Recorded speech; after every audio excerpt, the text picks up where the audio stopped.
In 1999, the Howard government introduced the Ralph reforms of taxation, halving the rate of tax on capital gain on the nominal value of a property. Investors now had the added incentive of paying less tax on the gain of the property's price once it's sold, all within a market that had so consistently been increasing in value. From September 1999, the average first homeowner mortgage starts to be pushed up by increased competition from investors, and there's also a rise in house prices at this time.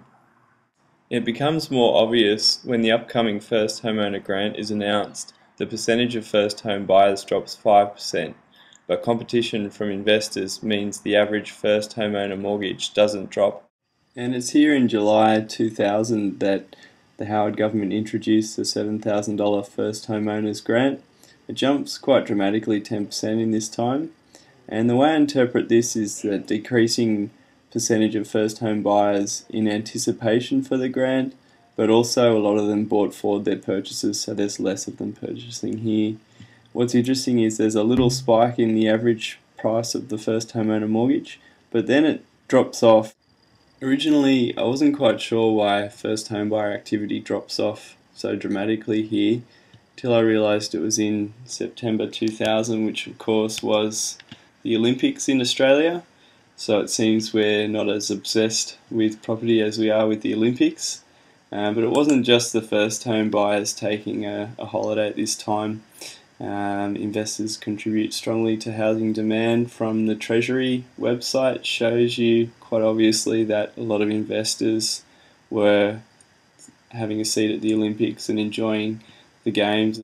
So after the Olympics was over, the next significant event on the percentage of first home buyers graph was here in March 2001, when the Howard government doubled the grant from $7,000 to $14,000 for new dwellings for first home buyers. So when the $14,000 stimulus for new dwellings ended in December 2001, Australia had seen a year's worth of relatively high first homeowner participation in the market. But at this point, they were still faced with quite a high average first homeowner mortgage, despite rates being relatively low. It's at this point here you can see how dramatically investor activity has inflated the Australian property market.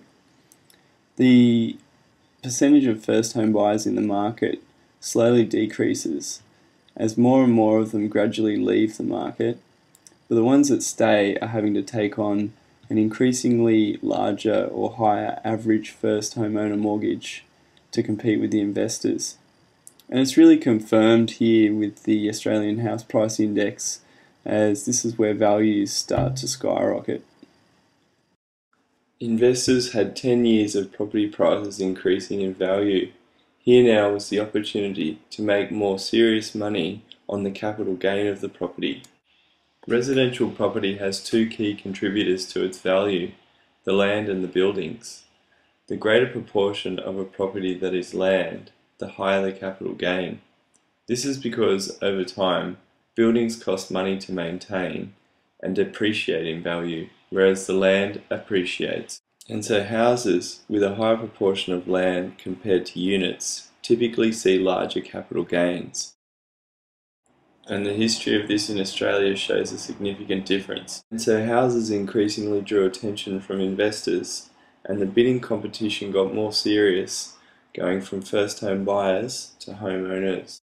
One could assume a first home buyer would be required to borrow more money than a homeowner, as they have no existing property and have to buy the property from scratch, compared to a homeowner who is selling an existing property and upgrading. This is not supported by ABS data, as homeowners either chose or were forced to borrow and bid more on rising house prices, with loans almost identical in size to first home buyers.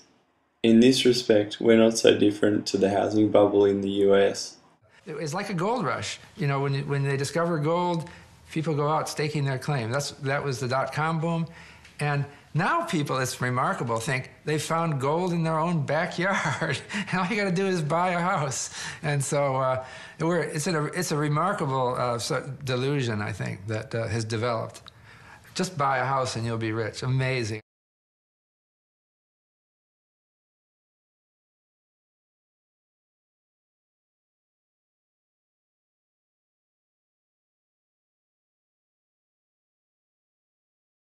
(2000) had become a new era in Australian property. With the reduction of capital gains tax, houses had become investment assets. Prices increased mainly for houses, but the value of property in general increased, pulling up the price of entry-level properties to more unaffordable levels. More and more first-home buyers became dismayed with property ownership. In 2003, a productivity commission recommended reducing reliance on stamp duties would help first home buyers and improve the efficiency of housing markets over time. At nearly their lowest point, the average price of a first home buyer mortgage was at all-time highs. First home buyers had to readjust their expectations, grit their teeth, and just buy in. This was assisted in 2004 by various states with a first home boost, $5,000 reduction in stamp duties, in addition to the $7,000. And buy in they did. You can see where first home buyers readjusted their expectations and re-entered the market. The percentage of first home buyers in the market had stabilised, and the average first homeowner mortgage resumed a sustained upward trend, parallel to that during the 90s, though this time $50,000 higher. And here again in May 2007, each state's stamp duty reduction was reincarnated with the First Home Plus scheme, and this had the effect of pushing up the average first homeowner mortgage, which again flowed through to house prices. And here, most recently, in August 2008, was the global financial crisis. The Reserve Bank waited a couple of months after the crash before cutting interest rates. But it still wasn't enough to stop property values falling. Something else had to be done. Enter doubling of the first homeowners grant by the Rudd government. You can see both the enthusiasm and the desperation young Australians have to own their own home. While the doubling of the first homeowners grant worked monumentally well at re-inflating the property bubble, and also bringing back interest rates to normal levels, it did absolutely nothing for first homeowners' affordability or the level of debt they need to take on to own a basic entry-level property. And just in case you weren't sure why the government didn't offer investors anything at this stage, but instead a cash grab to young Australians desperate to own their own property,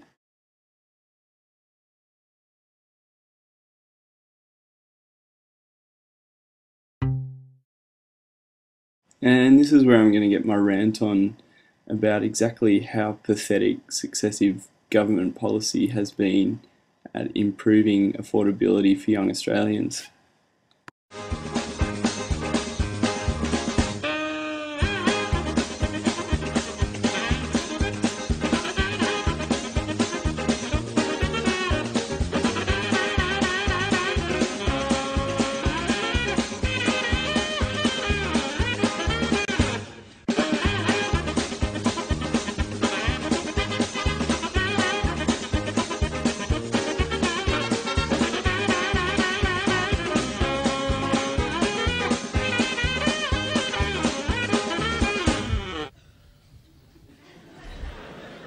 No fucking way!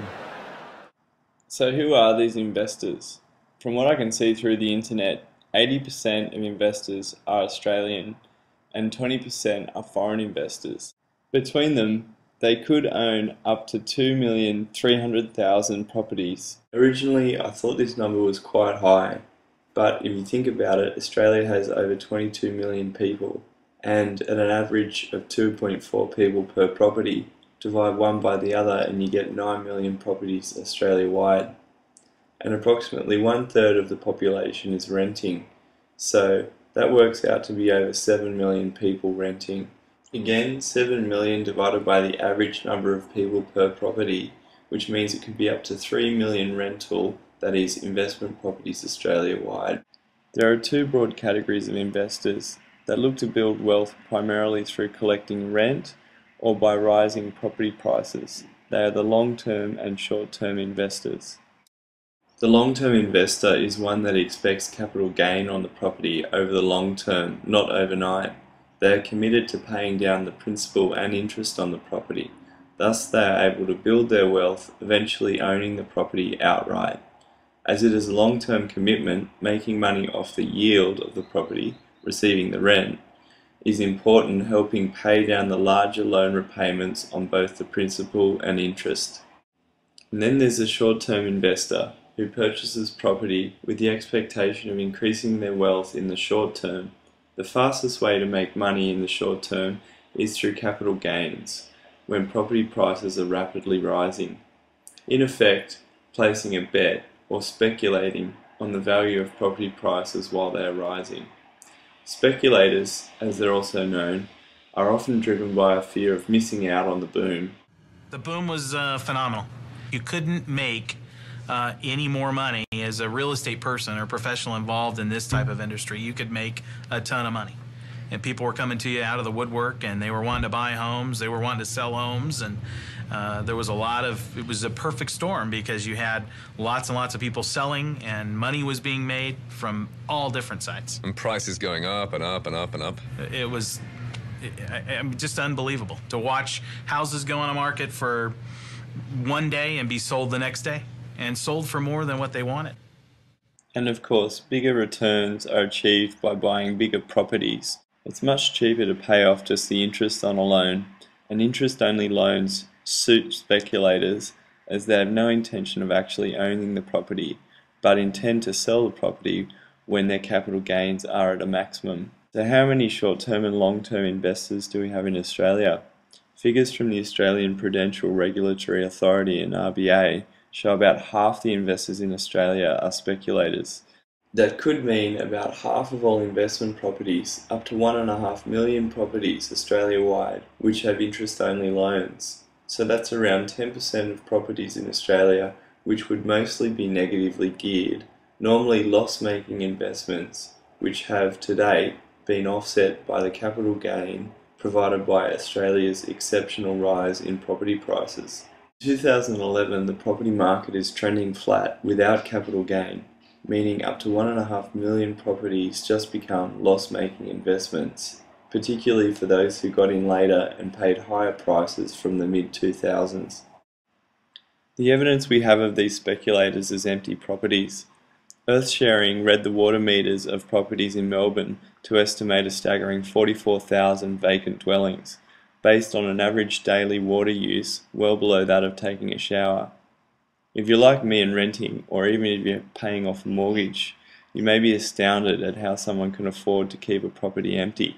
But paying off the interest in an interest-only loan is an affordable way to hold an investment, particularly after the stock market fell in 2008. Why wouldn't speculators look to at least make some money and rent them out?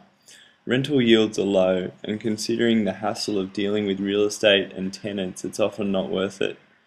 Property as an investment asset is illiquid, as in it takes time to sell. Tenants are usually there on 6 to 12-month leases. An empty property means the property is ready to sell if the market takes a turn. It also costs nothing for an investor to sit on land. Value is parked in the land without cost to the investor. So speculators are now faced with a flat Australian property market. How does one know that the market has peaked? How do we know if they'll sell? Markets have an entirely human element. Just look at the second smaller spike on the large spike that occurred during the Rudd government's grant to first home buyers in 2008. First home buyers who were not sure eventually rushed to get in 1 month before the grant finished. It's fascinating to see the emotional sentiment represented here on the graph. I think it will take up to 12 months for flat property prices before the human element kicks in and people realise, hang on, it was flat this time last year. It's all about herd psychology. The buyers have turned into sellers, the bulls into bears.